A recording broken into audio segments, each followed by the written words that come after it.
ఉందండి. ఇది కూడా సూపర్ నెట్ అన్నమాట. ఓకే. చాలా చక్కగా మనం ఆఫ్ వైట్ పైన అంతా కూడా మనం red and light orange colour తో మనం ప్రింట్ అనేది మ్యాంగో ప్రింట్స్ అనేది మనం అందంగా మనం క్రియేట్ చేసుకున్నామండి. పళ్ళు దగ్గర నుంచి అంతా కూడా సారీ ఎండింగ్ దాకా కూడా మనం ఆ మ్యాంగో ప్రింట్స్ తో చక్కగా మనం హైలైట్ చేసాం. హైలైట్ చేస్తూ పైన బోర్డర్స్ వచ్చేకాడికి అంతా కూడా రెడ్ అండ్ ఆరెంజ్ కలర్ తోనే ఒక డిఫరెంట్ గా ఒక టర్నింగ్ బోర్డర్ లాగా మనం అందంగా రెండు వైపులు కూడా మనం క్రియేట్ చేసుకున్నాం అనమాట.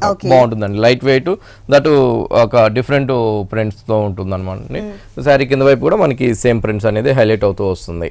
రెడ్ కలర్ తో చిన్న బోర్డర్, అదే విధంగా ఆరెంజ్ కలర్ తో మనం ఒక టర్నింగ్ బోర్డర్ లాగా మనం చక్కగా మనం హైలైట్ చేస్తూ ఇచ్చాము. శారీ వచ్చేకాడికి చాలా బాగుంటుందండి. లైట్ వెయిట్ ఉంటుంది, ప్యూర్ సూపర్ నెట్ అనమాట. దీనికి బ్లౌజ్ వచ్చేకాడికి కూడా మనకి బ్లౌజ్ వచ్చేకాడికి మనం చక్కగా ఆఫ్ వైట్ లో చిన్న చిన్న ఫ్లవర్స్ తో మనం చాలా అందంగా లెమన్ లో ఫ్లవర్స్ తో మనం చక్కగా మనం హైలైట్ చేస్తూ ఇచ్చాం. అంటే ఇక్కడ మ్యాంగోస్ తో మనకి లెమన్ లో ఉంది కాబట్టి అదే విధంగా ఫ్రంట్స్ తో మనం ఒక చిన్న ఫ్లవర్ డిజైన్స్ తో చక్కగా మనం హైలైట్ చేస్తూ ఇచ్చాము. బాగుంటుంది. రేట్ కూడా మన దగ్గర చాలా రీజనబుల్ అండి. మన హోల్సేల్ షాప్ కాబట్టి ఓన్లీ మనం 250 రూపీస్ కి మనం ఈ సూపర్ నెట్ శారీ ఇస్తున్నాం విత్ బ్లౌజ్ తో. చాలా రీజనబుల్ అమౌంట్ అండి. ఓన్లీ 250 రూపీస్ కి సారీ అవైలబుల్ ఉంది. దీంట్లో మనకి నంబర్ ఆఫ్ డిజైన్స్ అండి, ఒక 100 పైననే మనకి డిజైన్స్ అనేది అవైలబుల్ ఉన్నాయి. ఓకే రాజేంద్ర గారు, విఘ్నేశ్వర సిల్క్స్ లో ఉన్నటువంటి ఆల్ డిజైనర్ సారీస్ అన్ని కూడా మా వ్యూవర్స్ అందరికీ